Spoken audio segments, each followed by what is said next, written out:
Hi കുട്ടികളെ, നിങ്ങൾക്കെല്ലാവർക്കും കഥകൾ കേട്ട് ഉറങ്ങാൻ ഇഷ്ടമല്ലേ? ഇന്ന് നമുക്ക് നല്ലൊരു കൊക്കിൻ്റെ കഥയായാലോ? ഈ കഥയുടെ പേരെന്താണെന്നറിയാമോ? ആർത്തി നന്നല്ല. വയലിനരികിലുള്ള ഒരു പുളിമരത്തിലായിരുന്നു കൊക്കമ്മയുടെ കൂട്.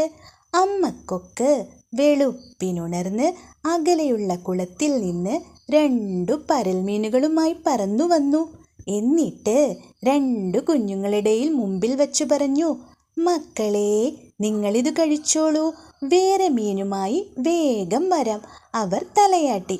കൊക്കമ്മ ഇര തേടി വീണ്ടും പറന്നുപോയി. ഇളയ കൊക്കിൻ കുഞ്ഞ് ഉറക്കമായി. മൂത്ത കൊക്കിൻ കുഞ്ഞ് ഒരാർത്തിക്കാരനായിരുന്നു. അവൻ അപ്പോൾ തന്നെ കൂട്ടത്തിൽ വലിയ മീൻ അകത്താക്കി. അനിയൻ അപ്പോഴും ഉറക്കം തന്നെ. കൊതിയോടെ അനിയനുള്ള മീനും നോക്കി അവനങ്ങനെ ഇരുന്നു. പിന്നെ മറ്റൊന്നും നോക്കിയില്ല. ഗ്ലബ്!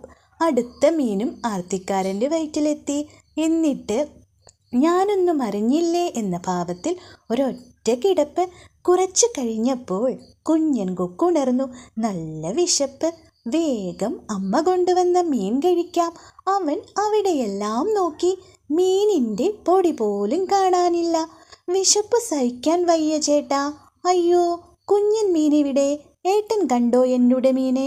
കാണാനില്ലേ ഇവിടെങ്ങും? ഉറക്കച്ചടവ് ഭാവിച്ച് ഏട്ടൻ കൊക്കു ചോദിച്ചു. എന്ത്? എവിടെയും ഇല്ലെന്നോ? അല്പനേരത്തിന് ശേഷം പറഞ്ഞു, ഇപ്പോഴാ പിടികിട്ടിയത്. ആ കള്ളക്കരിങ്കാക്ക കൊത്തിക്കൊണ്ടുപോയത് തന്നെ.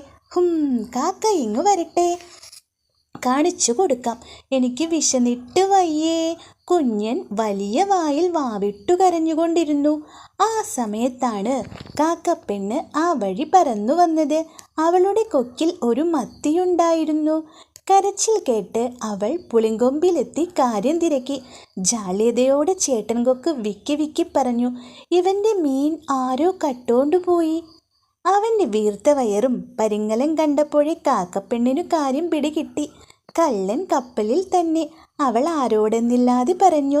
കപ്പലിലെ കള്ളനാണോ മീൻ കൊണ്ടുപോയത്? കുഞ്ഞൻ കൊക്ക് നിഷ്കളങ്കമായി ചോദിച്ചു. തല താഴ്ത്തി നിന്ന ചേട്ടൻ കൊക്കിനെ ഒളികണ്ണിട്ട് നോക്കി കാക്കപ്പെണ്ണ് തുടർന്നു. ആഹാരമൊന്നും കിട്ടാതെ ഇങ്ങോട്ട് വരുമ്പോൾ നല്ലവനായൊരു മീൻകാരൻ എനിക്കൊരു മീൻ തന്നു. കുഞ്ഞെ, നീ ഇതു തിന്നോളൂ. അവൾ മീൻ കൊക്കിൻ കുഞ്ഞിനു കൊടുത്തു. അവനത് തിന്നു. സന്തോഷത്തോടെ കാക്കമ്മയ്ക്കും നന്ദി പറഞ്ഞു. തല കൊമ്പിട്ട് നിന്ന ചേട്ടൻ കൊക്ക് പൊട്ടിക്കരഞ്ഞു.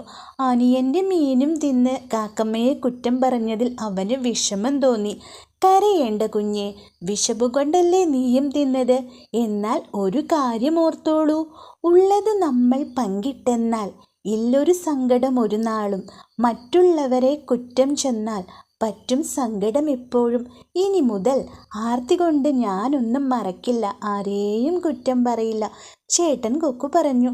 അതു കേട്ട് സന്തോഷത്തോടെ കാക്കപ്പെണ്ണ് കൂട്ടിലേക്ക് പറന്നു.